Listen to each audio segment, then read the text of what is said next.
So let's try film a Q&A without the sun blinding me in the eye. A bunch of random questions I've had and spoke to people in the gym about, random stuff that's kind of like came up in conversation with some of the boys. So, nevertheless, let's get to it. Intermittent fasting, is it beneficial or is it a waste of time within bodybuilding? If you asked me 10 years ago, I probably would have said it was a waste of time. But I've been fasting to a degree on rest days for maybe so probably 2021, 2022.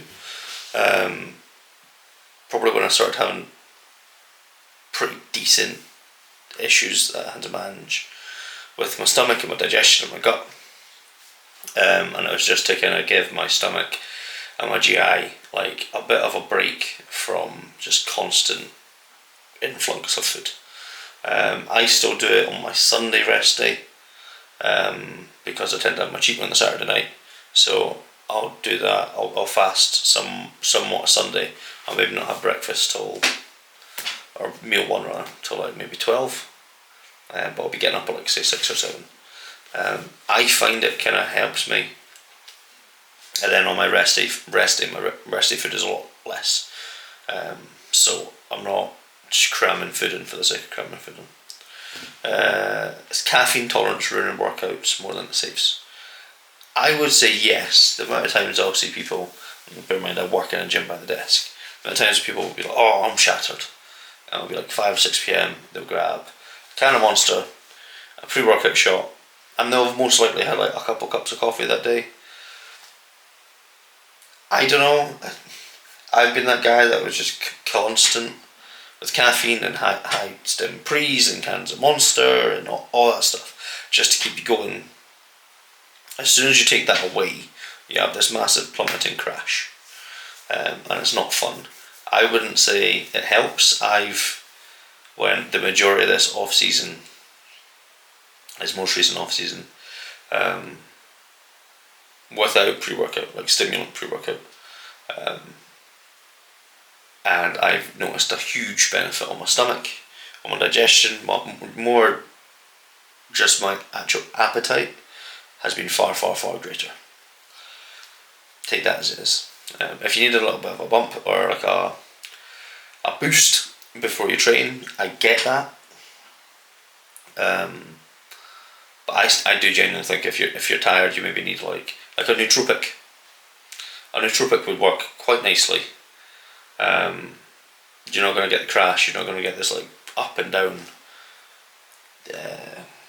feel with your energy.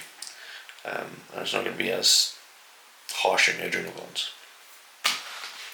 Is Natir not dead, or does it still matter? I don't care. I think it's too obvious. Things are too murky in the water now, with like people using AI and apps that can filter their faces and stuff. I mean, Goop on Instagram has been like outing people for what, 4 years now, maybe since lockdown, 5-6 years. From touching up their photos and like walls behind them being all skewed and twisted. And like when people started doing that, I stopped caring if someone's natural and started more caring if someone's touching up their photos. Because if you're natural and if you're saying you're natural and you're not, at least that's still how you look. Whereas if you're touching up photos or you're doing whatever, that's a bit different. And then the fact that normal, non-gym goer type people are using things like Ozempic and Mounjaro and using these skinny jags just to get lose weight instead of just eating less shite. I think that also says a lot. It says a lot about people's opinion when it comes to performance enhancing drugs and changing how they look. All of a sudden, people that are using like steroids for bodybuilding aren't these villains we've been made out to be. What's more important, perfect tempo or moving heavyweight? I often describe this as like you got two poles. You got the perfect tempo, the perfect form, and then you got moving heavyweight. I often would view it from like a standpoint of like, I don't know, maybe I don't really watch many sciencey guys. One of the sciencey boys, name one of them, and then Branch Warren over here. I always think you should be kind of like leaning this way, so leaning towards Branch, not quite like trying to obliterate your soft tissue and have no tendons, but leaning that way, because I know more people that train stupid, don't really think about tempo, don't really stress too much about form, and are strong as fuck that are big, than I know and see people that overly worry about tempo and perfect form and being overtrained and all that are small. Take that as you go. Most overblown health risk when it comes to steroids. Probably just high blood pressure and like everything probably related to your heart. Like with things like your liver and kidneys and everything else, like prostate health, fertility. These risks are quite, like, you run into them. Like, I've run into liver issues. I've run into fertility issues. Well, not issues, but like, if you looked at my blood work, you'd be like, oh yeah, fucking.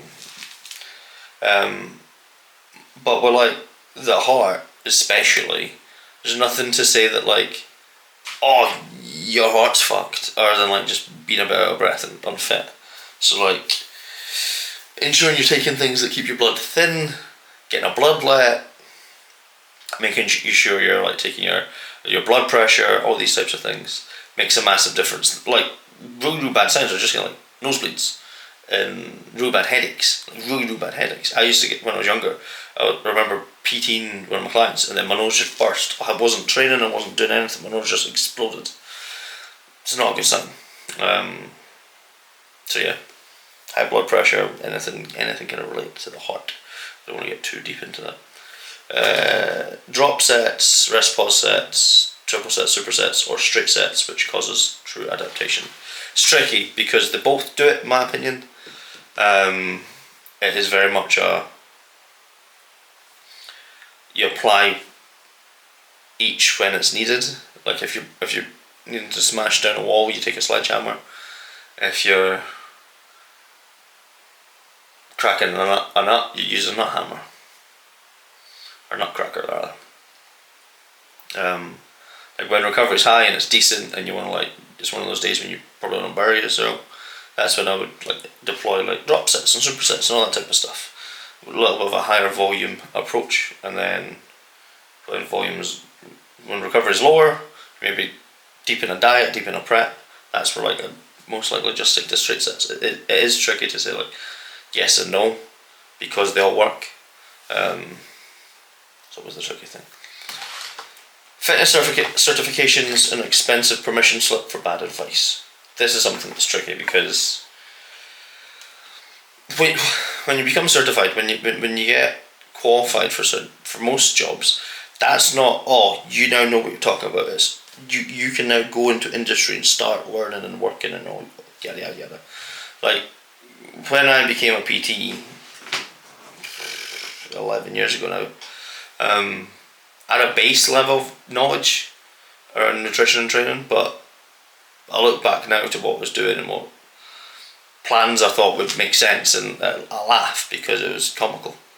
And then even similar stuff that was like taught at college, like I was taught very well, and the level of my education at college was pretty high compared to some of the PT courses I've seen about. But that's like step one.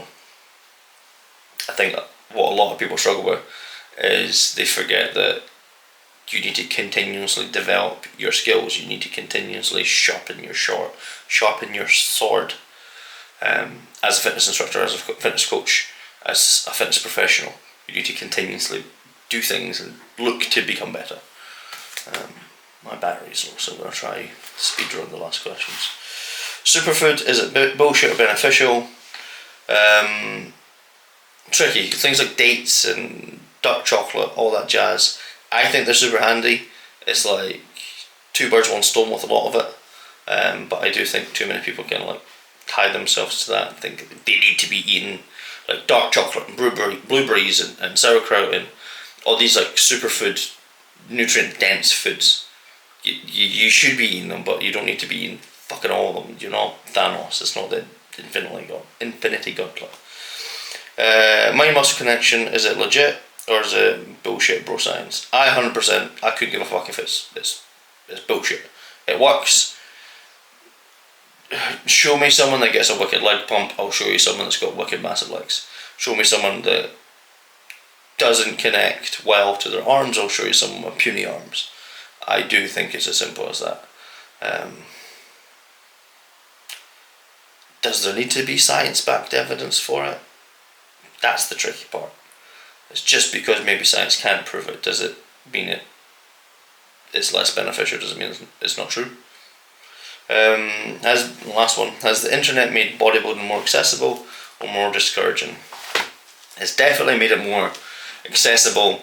You've seen this massive rise in people training and overall in gyms from from Instagram and TikTok and YouTube and all that stuff. I don't think it's made it better, sadly. Especially the younger generation. I mean, I'm probably going to sound like a grumpy old bastard, but too many people are like discounting those that have done it before them. And I don't just meet, like, there's boys in the gym that are 30 years my senior that I'm still asking questions to, and I'm still talking to them, being like, right, what were you doing? What would you do in this situation? How would you do this? What would you do that? Why? All these things. Whereas like a lot of the younger generation, in my experience, they'll read like paragraphs of like medical journal-esque topics and assume they know all of it and understand all of it, and then I don't think it's better. And then on the flip of that, you're getting more people doing like fitness content, and they're not training because they love to train. The training is they're using it as a mode of transport to become like viral and famous, which boggles my mind. Like Kim Kardashian's got however million followers on Instagram, and all she did was get shagged on camera. It says a lot about the human fucking race. If you want to get famous, go do something else. Why do you have to be in a gym? In my opinion. Anyway, done.